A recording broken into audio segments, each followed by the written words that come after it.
Division 1. Not a problem, thank you very much. Beautifully done of the CBC Dolphins and also of Prince Alfred. Prince Alfred, of course. He's current coach of the Athelstone Football Club. Welcome to the show, Rocky Butterworth. Thanks very much, TJ. Great to have you here, mate. So we probably don't need to take your football journey as we took it last year.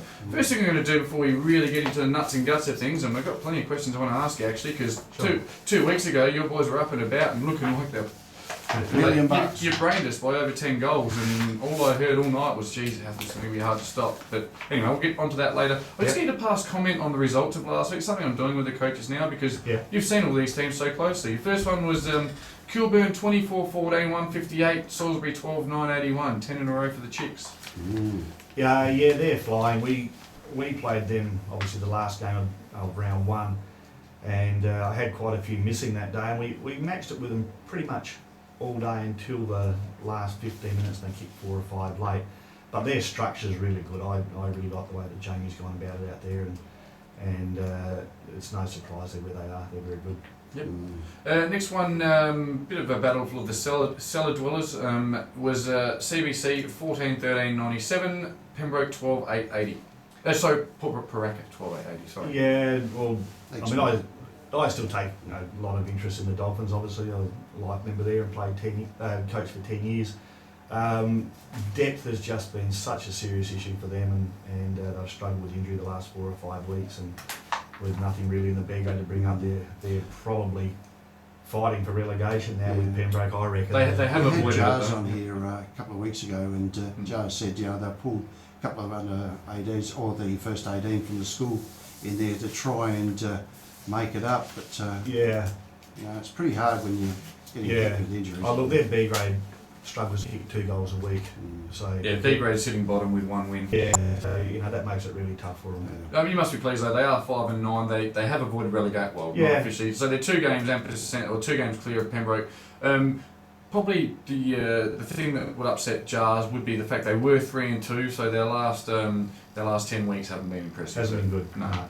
All right, next one, we'll come back to that one. Next one we'll go to was Smosh West Lakes 20 goals 6, 126. That's great kicking. Pembroke 7-5-47. To be expected maybe?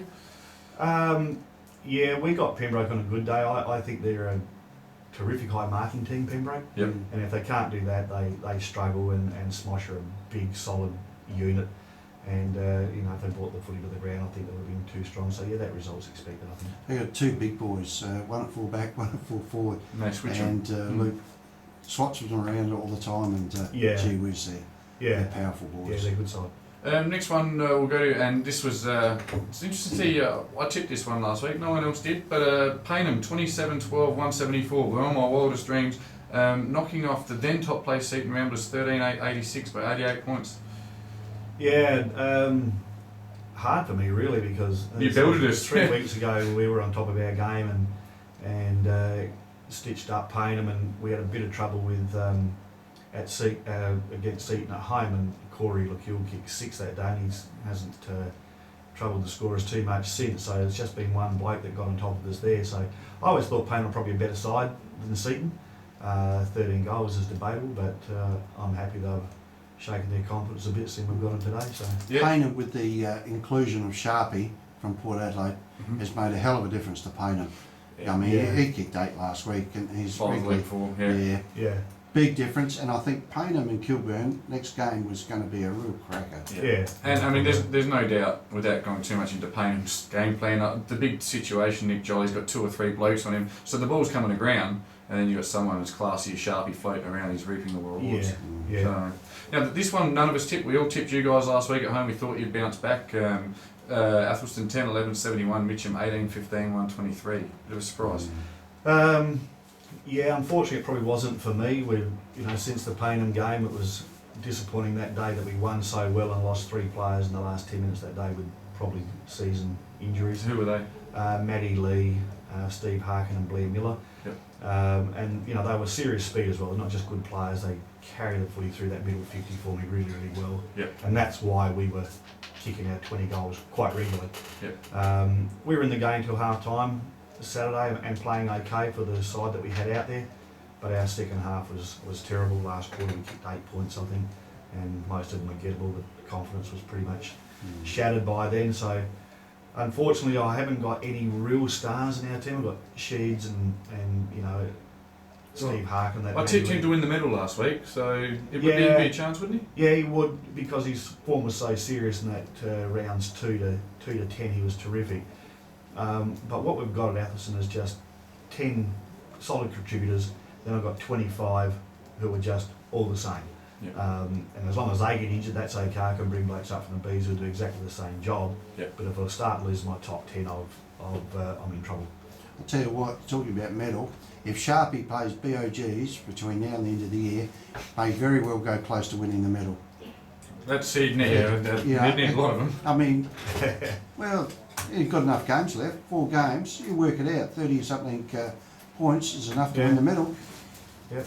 Yeah, it is. Yeah. You never know. Yeah. So let's talk about today's game. I mean, it is a huge game for your club. It's strange. I mean, we've talked about the logjam all year. So Salisbury in 7th at 7-7, and you know, Kilburn and Payne are both now 9-5. Mitcham 8-8, and yourself and Salisbury 7-7. Yeah. And it's fluctuated so much. I mean, we went 3rd to 6th in a 2-week period, and now it's happened to you guys. Yeah. You're on top of the world when you knocked us off 3 weeks ago, and then 2 bad losses, you're out the 5. And that's exactly what it is, TJ. You know, as a coach, you start to plan your season with that thought in mind that you're going to play finals footy when you're around that spot. So yeah, again, after the Payneham game, I did go home and say, okay, well, what's my preparation going to be with the finals just in case we get there? And it looks like we might get a double chance. Now we're sitting 6th, and if we don't win today, it's definitely all over. So that's how quickly Div 3 has changed this year. We've gone from me not getting ahead of myself planning, but as a coach you do need to make those plans straight away to, you know, plan for next year. A week is a long time in football, and it would have been hard to not get ahead of yourself. Like, I'm not just blowing your pipes here, but when I spoke to obviously I didn't see the game playing the Seas, but I spoke to all the boys. You know, Paul Lowe's he's got mates at Athelstone and Joel's and all that, and he said, geez, they were on today. They were sharp. They moved the ball well, and that day apparently was our worst day for the year in clearances. You just destroyed us around the ball, and yeah, the talk was, and even Darren Jarman, when he came in 2 weeks ago, he said he thought Athelstone would play in the grand final. Yeah, look, it's hard for me to put my finger on, mate. I've been there 5 minutes, so they're all new personalities to me. And if you look at it, if you sit back and look at it, I can think, well, are we bullies? You know, we beat Mitcham by nearly 100 points. We beat Payne by 75. Yep. We beat Salisbury by 11 goals out there. Yep. We beat CBC by 15 goals at home. So when we've won, you've won really well. We've won really big and really put the foot on teams' throats. When we're down and out, we don't know how to bounce back well enough to win those close games. You look at today's, I mean, if you get over the line today, which I think you will over Seaton, I don't think Seaton are travelling all that well. I think Salisbury will knock off Mitcham, to be honest with you. Yep. And if that happens, that puts you right in the box seat. So I think the top 4 is done. Done deal. Yeah. Playing them up is done. It's only that 5th spot, Mitcham, Athelstone and Salisbury. Yeah. As between the 3 of you. And although Mitcham have got one more game up under their sleeve, I reckon they'll go down, so they'll put you all up. And then it becomes down to a percentage thing, which yours is down 5%. What are you on? They're on nearly 56. Their percentage is fine, mate. They're great. Yeah. There's an interesting one, Rocky. Do you reckon it's going to take 10 wins to sneak into 5th? I think it might.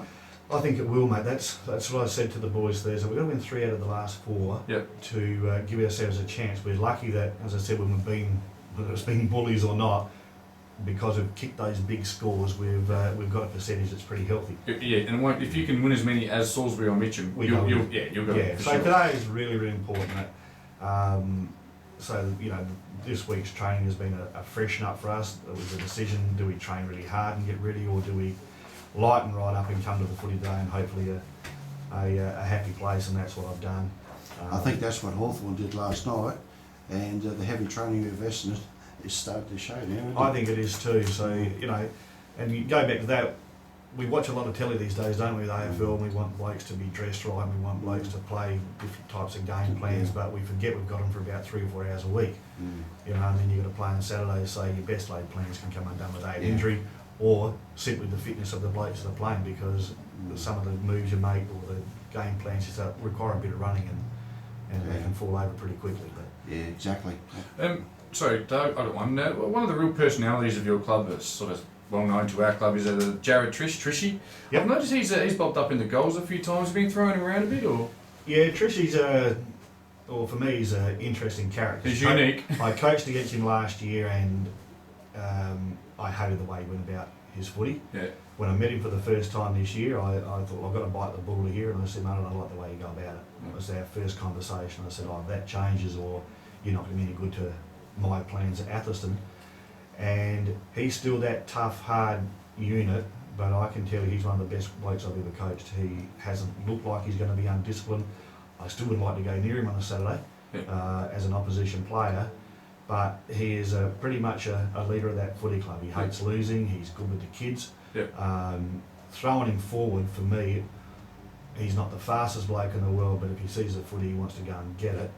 And he's just made blokes automatically go to his contest because there's going to be some scraps there, you know. Yeah, so, he's a leader. He's one of those guys you want on, on your side, not against you. As an opponent, I always thought he was a knob, but when I met him, nice guy. Yeah, good fella. It's interesting when you have a guy like that in your side, all of a sudden the confidence of anybody else around the ball, Makes you all taller, doesn't it? He's going to be there, Yeah. and you feel better about going for it because you know you got some backup. Yeah. It's crucial. Well, he doesn't get out marked really, and so blokes actually speed to his contest because there's a chance there's a It'll goal come there, out but your way.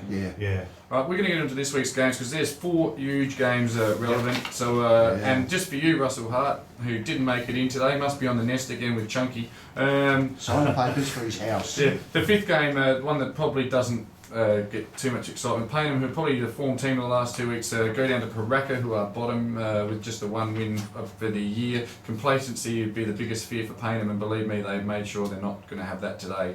We need percentage, so you don't want to get ahead of yourself, but I'll be surprised if Payneham don't have a good day today. Yeah, 20 goals. Yeah. It'll be a 20 goal. The rain should help Paraka. It's at Paraka, Limbon Park, so but it's not even so. The journey's not far. It's just down the road from Payneham, and Tuesday night the boys were sharp. They were very sharp. The next one's the one that I'm really interested in. I'm not sure Salisbury. Yeah, no, that's huge. I think huge. that's going to be a very important game. For Reavers, for Salisbury to get an opportunity, and Mitcham to try and stay where they are. Yeah, this season over for Salisbury if they don't win because of their percentage. They're going to need 10, and they may even need 11 to get in Salisbury. It's a funny game footy, isn't it? You should make the final with 10, but with their percentage, because they have copped a couple of hidings this year, it's must win. Mitcham at Salisbury, open ground. You saw Mitcham firsthand. You probably got a better idea than me, but I'm going to go Mitcham in a tight one.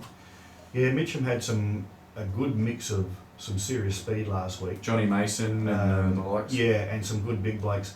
Now, their speed might have been exaggerated because I've lost all mine in the last couple of weeks, so they certainly looked way quicker than us, certainly quicker than Salisbury. But Salisbury have got some bloody good talent out there. They've got some good blokes around the footy, 5 or 6 really good blokes who get there, 100 posies a game between them, and that goes a long way. So Damasi, Tune. Mansfield playing up forward, he always kicks a few goals. So for me, obviously I need Salisbury to win. So you're hoping Salisbury? Yeah, absolutely. I thought you might, mate. Yeah. Pembroke. Are you going to tip in that one? Oh yeah, I'm going to go for Salisbury. Okay. I think there's more on the line for them. Yep. Pembroke at CBC, I think Pembroke will beat CBC. Yeah, well, if Pembroke want to avoid relegation, they're going to need to win at least 2 games. This would be one they've earmarked, be any chance to stay up. It's a tough one to call. Perhaps home ground advantage will tilt the scales in their favour, but it's a real toss of a coin job. The coin says Darren Jarman CBC because I love him that much. They're safe. Yeah, well, I'm the same. We can say Pembroke can see this as their ideal opportunity. Well, I reckon CBC do as well. Yep. And they'll be right. Yeah, but that's it. CBC can stay up. They'll officially stay up, more or less. Poor old Fudd's been devastated with injuries this year. 2 big games to go. The first one, you could argue this one's game of the round because it's Kilburn coming off 10 in a row, Smosh West Lakes at Blair Athol Reserve. Kilburn's first in their 10 in a row was against, maybe it's 9 in a row. Their first win after Pointsgate was against Smosh. They smashed them by 8 goals at Smosh. Yeah, I think Luke got the shock of his life. Yep, Neck Licker, Nick Pearce. He loves that new nickname, Neck Licker. Just remember where it started, mate. I started that one. Chucky Molyneux, Whelan, the Parks boys. It's a great midfield, feeding the likes of what's the gun forward called? He must be McCullum. Brackstone, very well. Yeah, Very good as well. yeah, Alex Brackstone, and there's others. Stixie they're all good. They're all real good. And there's nothing wrong with Smosh West Lakes, but I think Kilburn. We all tipped them to win the flag last week. Smosh have got a pretty good side, but Kilburn have got a better side. It's more balanced, and they all know each other so well. They socialise together, but when Parksy gets the ball on the wing, he knows exactly where to put it, and McCallum knows where to run. Yeah. I think they're stronger, Kilburn, physically stronger, and the weather will help them. They've just got Jamie's got it working in such a great way at the moment. You know, for these two sides, it might sound weird, but I can see Kilburn beating by 7 to 10 goals. Right. Yeah, So I can see that. I think they're way above Smosh in terms of speed and structure. I think they're a way better team than Smosh. Yeah. Fair enough. Smosh are lucky to be where they are. They had an early start of the season. They were on a roll. They were winning 4 or 5. Yeah, because we beat them comfortably in round 1 as well, and should have beaten them by more. And down there was the start of us getting back our momentum, and fell short by 8 points through some ordinary skill errors. But I think Kilburn are on top of them. Yeah, I tipped them beginning of the year to win the premiership, and I don't think I'm far off. And the last round one, the game. the round of the game of the round even. It's Seaton and Athelstone. It's at Big Owl's car park. It's going to be a great clash. The fact that you said you've lost your infusion of pace through the midfield worries me a little bit, but I think, Rocky, I can see it in your eyes. This is a must-win game, and must-win games are funny things, and Seaton obviously were pretty average last week. Can they bounce back? I'm going to tip Athelstone in an upset. Interesting. And you know what I think it'll be a close game, and I think Seaton, because I like stirring the pot, I reckon Seaton only by a couple of points. I reckon it's going to be that close a game. It's Cody and Leckel. Yeah. Gee, those two are bloody. Leckel especially, he's just used his body so well. Yeah. Yeah, these sorts of games, I've got to coach well today as well. I've got to hope that things that I do are right. We've got a few things we want to try against Seaton today, and is it the right time to bring them out and try them? Well, to me it is, because I'm down a bit on personnel, so I've got to try and get the best out of everybody in a particular spot. So we'll go there. I'm hoping the challenge is there to the guys that are listening from Athelstone. Guys, pull your finger out. Absolutely. Give it to them today. I think the other thing is Paynham would like you to win, because we'd love a double chance. Yeah, well, I see a bit of Macca, so I'd like to do him a favour. Yeah. He's a good man, the great man, Macca. Look, Rocky, it's been great having you on the show. Is anyone you'd like to send a rocket to or say good day to? Anyone you'd like to thank? Oh, look, of course our sponsors. We got Paradise Mazda are one of our very good sponsors. CHT, Complete Home Transformation with KG and Justin, very, very good supporters of ours. The Res Hotel, obviously, and Zanola Constructions, are good supporters of our footy club as well. Did you get the Roo Boy to throw some sponsorship your way? Not this year, because we had the Res, but I'll talk to Roo in another capacity next year to try and get some. Well, I know you're good mates with him, so it'll be good to see, wouldn't it? I'll tell you what, Athelstone have got a fantastic dining room there. Do great meals. Yeah, we do really well. We just, I've only been there 5 minutes, mate, so I don't know what's happened over the last 3, 4, 5 years, but it's certainly a great environment for a footy club. I love the fact that my son can hang around outside and have a kick of the footy until it's time for dinner. Yeah. I love the family environment that's out there. We just need to change a few things off and on field and get the club back to where it was in the Safa days and the Dig 1 days, and they can certainly do that. Yeah, they've done really well. I mean, Youngie's worked pretty hard over the years. Yeah, he has. All right, mate. Well, thank you for being on the show. Destiny is in your own hands. You go get them Ramblers. Thanks, mate. No, thanks, mate. Thanks for having me. Okay.